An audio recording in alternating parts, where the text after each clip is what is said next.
Hello friends, आपका स्वागत है आपके अपने YouTube channel learn with Preet Chaudhary में। तो फ्रेंड्स, हम कर रहे थे राजस्थान के भौतिक प्रदेश और उनमें हमने 2 कर लिए हैं, उत्तर पश्चिम मरुस्थलीय मैदान और अरावली पर्वतीय प्रदेश। अब 2 हम कर चुके हैं। आज हम करेंगे राजस्थान का पूर्वी मैदानी भाग। तो चलिए स्टार्ट करते हैं। पूर्वी मैदानी भाग जिले इसमें कौन कौन से आते हैं? जयपुर, भरतपुर, दौसा, सवाईमाधोपुर, धौलपुर, करौली, टोंक, अलवर व अजमेर के कुछ भाग तथा बांसवाड़ा, प्रतापगढ़ व डूंगरपुर के कुछ ही मैदानी भाग आते हैं। आपको एक बार मैप में दिखा देती हूँ, चलिए समझते हैं। ये देखिए फ्रेंड्स, ये देखिए, ये कौन कौन से, यहाँ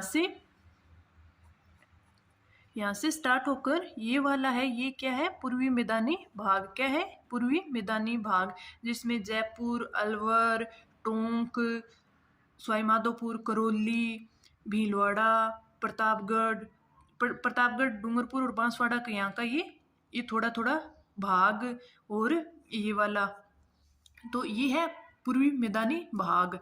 चलिए आगे देखते हैं, इसकी विशेषताएं देखते हैं।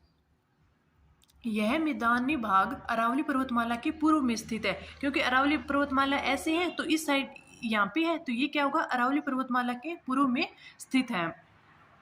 जनसंख्या राजस्थान की लगभग 39% जनसंख्या यहाँ निवास करती है और इस क्षेत्र में सर्वाधिक जनसंख्या घनत्व कैसे है? क्योंकि यहाँ का क्षेत्रफल कम है और यहाँ पे जनसंख्या है वो ज्यादा निवास करती है, तो यहाँ का राज्य के लगभग 39% यहाँ निवास करते हैं। क्यों? क्योंकि यहाँ 23% क्षेत्रफल है, 23% क्षेत्रफल में 39% जनसंख्या निवास करती है। आगे, वर्षा 50 सेंटीमीटर से 80 सेंटीमीटर वार्षिक के मध्य होती है। जलवायु आर्द्र जलवायु है, आर्द्र जलवायु, और मिट्टी यहाँ की जलोढ़ व दोमट मिट्टी है। जलोढ़ मिट्टी हम देखते हैं कि हम बनास के बेसिन में मिलती है, तो बनास बेसिन भी इसी क्षेत्र में आता है। तो यहाँ की मिट्टी जलोढ़ व दोमट मिट्टी है। कृषि यहाँ पे कौन कौन सी की जा सकती है? कृषि यहाँ पे गेहूं, जौ, चना, जवार, मक्का, बाजरा, तिलहन, सरसों ये की जा सकती है, और दालें और गन्ना भी यहाँ पे किया जाता है। और यहाँ पे सिंचाई है वो कुओं के द्वारा अधिक होती है। और ढाल है वो पूर्व दिशा में है। ढाल पूर्व दिशा में कैसे है कि ये अरावली है, अरावली से जो भी नदियां निकलती हैं तो वो उनकी दिशा है वो इस ऐसे गुजरती हैं, अपना प्रवाह क्षेत्र उनका ऐसा है, तो इसकी दिशा भी कौन सी हो गई? पूर्व दिशा होगी। सभी नदियों पश्चिम से पूर्व की ओर बहकर बंगाल की खाड़ी में अपना जल डालती हैं, तो इसकी दिशा कौन सी होगी? पूर्व दिशा हो गई। फिर है दक्षिणी मैदानी क्षेत्र का ढाल है वो पश्चिम में होने से माही नदी खंबात की खाड़ी में, अब ये अपना राजस्थान है, तो यहाँ पे ये पूर्वी मैदानी प्रदेश है, कुछ हिस्सा, ये दक्षिण का कुछ हिस्सा इसमें आता है। तो माही है वो दक्षिण से प्रवेश करती है और ऐसे जाके ऐसे दक्षिण में ही वापस आ जाती है।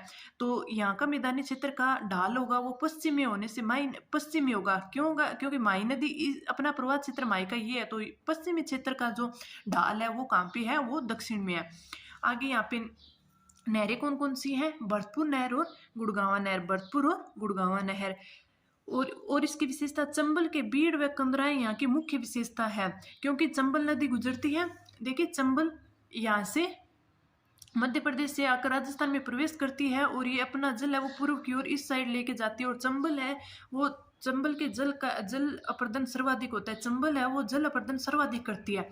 क्या करती है? सर्वाधिक जल अपर्दन करती है। तो चंबल के फिर बीड़ व कंदराएं यहाँ की मुख्य विशेषताएं हैं। चंबल बेसिन का ढाल है वो दक्षिण से उत्तर की ओर है, क्योंकि चंबल है वो दक्षिण से राजस्थान में प्रवेश करती है और ये पूर्व की ओर जाती है और जाके अपना जल है वो यमुना में गिरा देती है। बनास बेसिन का ढाल उत्तर पूर्व व पूर्व की ओर है, उत्तर पूर्व व पूर्व की ओर है। माही बेसिन का ढाल है वो पश्चिम में गुजरात की तरफ है। मैंने भी बताया कि माही है वो दक्षिण से प्रवेश करती है और दक्षिण में ही वापस आ जाती है, तो इसका ढाल हो गया वो पश्चिम में होता है। इस मैदानी भाग के दक्षिणी पूर्वी सीमा पर विंध्यन पठार व हाड़ौती का पठार है, जो कि विंध्यन पठार है और हाड़ौती का पठार है। फिर पिंडवाट का मैदान, देवगढ़ के आसपास का क्षेत्र है। पिंडवाट का मैदान किसे कहा जाता है? बनास नदी है वो राजमंद से निकलती है और राजमंद से वहाँ पे देवगढ़ की पहाड़ियाँ हैं, वहाँ पे सर्वाधिक अपर्दन करती है, तो वहाँ का जो अपर्दन से वहाँ की जो इलाका जो पहाड़ी एरिया है उसका अपर्दन करके वहाँ का जो क्षेत्र है वो कटा फटा है, तो इससे उसे क्या बोलते हैं, पिंडवाड़ का मैदान बोलते हैं। तो पिंडवाड़ का मैदान ये पूछ लिया जाता है कि पिंडवाड़ का मैदान है वो कहाँ पे है, देवगढ़, राजसमंद के देवगढ़ क्षेत्र में, देवगढ़ की पहाड़ियों में है। आगे पूर्वी मैदानी भाग को 3 भागों में बांटा गया, 3 उप विभागों में बांटा गया है। 3 उप विभागों में विभाजित किया गया। तो first Banas basin, second Chambal basin, third Mahi basin. Mahi basin को छप्पन का बेसिन भी बोला जाता है। तो फर्स्ट देखते हैं बनास बेसिन। बनास तथा उसकी सहायक नदियों का सिंचित यह मैदानी भाग दक्षिण में मेवाड़ का मैदान एवं उत्तर में मालपुरा करौली का मैदान कहलाता है। और इस बेसिन की औसत ऊंचाई 150 से 300 मीटर तक है और विस्तार है वो उदयपुर का पूर्वी भाग, पश्चिमी चित्तौड़गढ़, भीलवाड़ा टोंक, राजसमंद का पूर्वी भाग, जयपुर, पश्चिमी सवाईमाधोपुर एवं अलवर के दक्षिणी भाग में है। बनास का उद्गम राजसमंद से होता है और ये फिर आगे जाकर चंबल में मिल जाती है। फिर विस्तार हो गया। इसका उत्तरी पूर्वी भाग मालपुरा करौली का मैदान कटाफटा एवं भीड़ युक्त है तथा इस भाग में बलुई पत्थर के विशाल जमाव है जहां से इसका खनन किया जाता है। यह शिष्ट व निज चट्टानों से निर्मित तथा इस संपूर्ण भाग में जलोढ़ मिट्टी का अब जमाव पाया जाता है। राजस्थान में सर्वाधिक जलोढ़ मिट्टी है वो इसी क्षेत्र में पाई जाती है। हमने पढ़ा है कि जलोढ़ मिट्टी का विस्तार सर्वाधिक है वो बनास नदी के पेटे में या बनास बेसिन में है, जो कृषि के लिए उपयुक्त होती है। जलवायु की दृष्टि से यह भाग उष्ण आर्द्र है। जलवायु की दृष्टि से यह भाग उष्ण आर्द्र है। इस क्षेत्र में पट्टी व कांतलों यानी इमारती पत्थरों का खनन किया जाता है। कांतले किसे कहते हैं, इमारती पत्थरों का। तो इस क्षेत्र से मिट्टी, इस क्षेत्र से पट्टी एवं कांतलों यानी इमारती पत्थर का खनन किया जाता है। दूसरा उपभाग है वो है चंबल बेसिन। कौन सा है, चंबल बेसिन। चंबल बेसिन क्षेत्र की स्थलाकृति उत्खात स्थलाकृति है। इनका निर्माण चंबल अपने उद्गम स्थल से यमुना में मिलने तक करती है। इस क्षेत्र में सर्वाधिक महत्वपूर्ण स्थलाकृति बीहड़ प्रदेश है जो 480 किलोमीटर तक लंबी पट्टी के रूप में कोटा से यमुना तक है। चंबल बेसिन को सर्वाधिक किसके लिए जाना जाता है कि चंबल की बीड़ भूमि, वहाँ चंबल है वो जल अपर्दन सर्वाधिक, राजस्थान में सर्वाधिक जल अपर्दन किससे होता है, चंबल नदी करती है।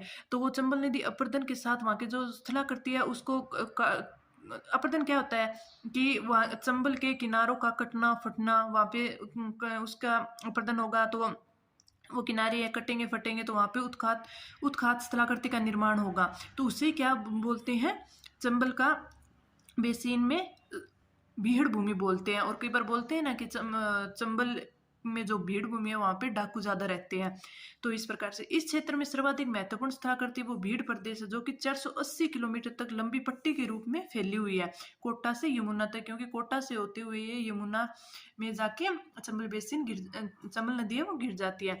इस भूभाग के दक्षिणी हिस्से में अनियमित पहाड़ियां हैं जिन्हें डांग कहते हैं। क्या बोलते हैं, जिन्हें डांग बोलते हैं। फिर थर्ड है माही बेसिन। माही बेसिन भी बोलते हैं, छप्पन का बेसिन भी बोलते हैं। तो माही एवं इसकी सहायक नदियों का द्वारा संचित राजस्थान का यह दक्षिण भाग वागड़ नाम के जाना जाता है। वागड़ प्रदेश है, वागड़ प्रदेश बोलते हैं ना। वागड़ प्रदेश कौन सा होता है, बांसवाड़ा, डूंगरपुर और कुछ प्रतापगढ़ के हिस्से को वागड़ प्रदेश से बोलते हैं। और फिर अन्य मैदानों की तुलना में यहाँ पर तिरु ढाल प्रवणता पाई जाती है, क्योंकि माही नदी की जो प्रवणता है जो कि उसकी ढाल है वो तिरु है, तो अन्य मैदानों की तुलना में यहाँ पर तिरु ढाल प्रवणता पाई जाती है। इसका विस्तार प्रतापगढ़, डूंगरपुर तथा बांसवाड़ा में है। तो जो वागड़ प्रदेश होता है वो कौन सा क्षेत्र है, प्रतापगढ़, डूंगरपुर तथा बांसवाड़ा। ये था राजस्थान का पूर्वी मैदानी भाग, मैंने आपको कंप्लीट करा दिया है। अब आगे का फोर्थ पार्ट जो कि दक्षिणी पूर्वी पठारी प्रदेश है वो हम अगली वीडियो में करेंगे। अगर आपको वीडियो अच्छी लगी हो तो लाइक कीजिए और चैनल को सब्सक्राइब कीजिए और अपनी क्वेरी पूछने के लिए कमेंट कीजिए। और ये नोट्स आपको, अगर ये नोट्स आपको डाउनलोड करनी है फिर उनका रिविज़न करना है तो ये आपको अपने टेलीग्राम चैनल पर मिलेंगे। अपना टेलीग्राम चैनल है learn with Preet Chaudhary. Okay friends, thank you.